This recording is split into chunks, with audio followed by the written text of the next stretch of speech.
grande personne qui est décédée aussi, un Hayal qui avait appris beaucoup aux gens froum, aux gens religieux, de leur apprendre l'armée, etc. Et les fois Shlema pour tous ceux qui sont malades, les fois Shlema. Malheureusement, on s'habitue à cette situation-là. Et puis, Ahaynu Kol Bet Israël, Hantonim Batsara.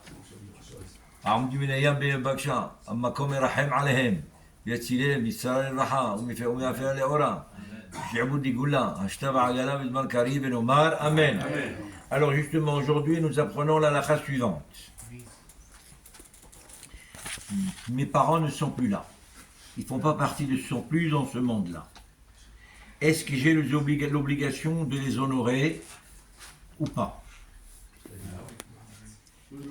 Hein? Qu'est-ce que tu penses, Jacques? Hein? Alors, Hachamim nous disent que honorer ses parents après leur disparition, c'est plus important que les honorer pendant qu'ils sont là dans la vie. Pour quelle raison? Parce que quand ils sont là dans la vie, on le fait des fois parce qu'on a peur. On le fait des fois par intérêt derrière. Soit parce qu'il y a un héritage derrière. Soit par il y a un intérêt quelque part. Donc on le fait pas tout à fait à 100%.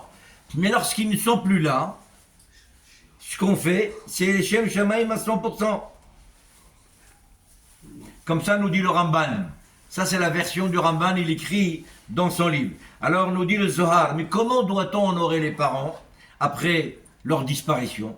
Dit le Zohar, quand l'enfant ou quand le jeune ou quand le fils ou la fille se comporte correctement, droit, et sa façon de faire avec les autres, elle est gentiment, elle est avec honorable, alors il les honore dans ce monde et dans l'autre monde. Mais malheureusement, le contraire. Pourquoi dans ce monde? Parce que quand les autres le voient et qui disent « Ah, regarde le fils d'un tel qui est parti, regardez son fils, comment il est bien éduqué, regardez son fils, comment il sait bien les choses, regardez son fils extra, ça vaut la peine, j'aimerais bien que mon fils soit comme ça. »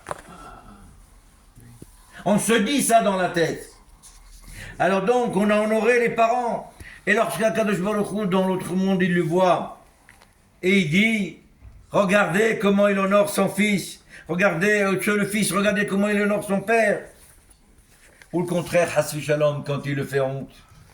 Alors là, il fait au contraire du tsa'a, de la souffrance, comme dit la Gemara dans Yoma, celui qui étudie, qui connaît tout, mais ses affaires ne sont pas honnêtes, c'est pas juste avec les gens, il parle pas gentiment avec les gens, et il leur crie, ou il parle d'une façon agressive. Alors on lui dit, malheur à ce professeur qui lui a appris la Torah. Malheur à son père qui lui a enseigné. Malheur à cette maman qui l'a amené au monde. Alors c'est pourquoi, évidemment, il y a toujours de l'espoir. Supposons quelqu'un qui n'a pas connu bien ses parents. Ses parents, ils sont décédés quand il était petit. Eh bien, comment il peut les honorer? Et comment il peut faire? Eh bien, en faisant ce que il doit faire aux parents s'ils étaient là, il le fait à d'autres. Il leur enseigne à d'autres enfants comment ils doivent honorer leurs parents et comment ils doivent les expliquer. Tout ça pour que ça puisse améliorer également pour son père qui n'a pas vu quand il était jeune. Voilà la bouteille.